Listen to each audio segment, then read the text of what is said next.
We pulled out of Etowah Park, y'all, and we've driven down towards the south end of the island. Over to our left, those are luxury apartments, more luxury apartments. There's been a big demand for that out here. And from Etowah Park, we're gonna go into Cochran Park. And Cochran Park, as you come in, the houses are not elevated. As you get to the back, they're all elevated houses. These homes were built by a lot of the production builders, David Weekley, John Wheeland, I think even D.R. Horton built some of these at one time. And some of them were custom builds. If you get further back, as we'll do here in a second, you'll see that some of the houses are bigger and they were built as custom homes. The one thing I always caution people about Cochran Park, and really, when you're buying property in the low country, is to think about flood zones. Some of Cochran Park is in a V as in velocity, and that is going to cost you more in flood insurance. An AE flood zone, which is very common across the United States and common across Charleston, is going to be less money.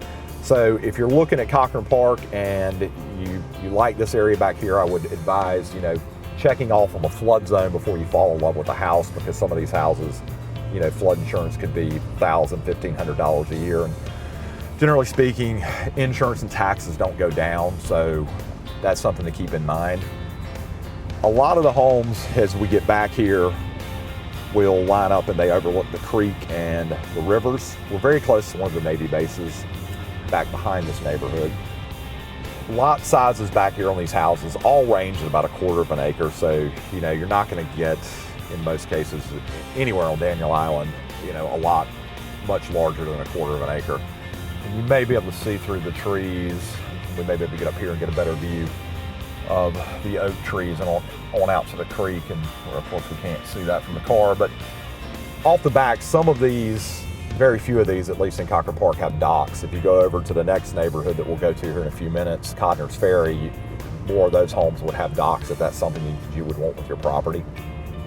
And just a few building lots left back through here. Most of this was all developed in the early to mid 2000s. And again, this is Cochran Park in Daniel Island, South Carolina.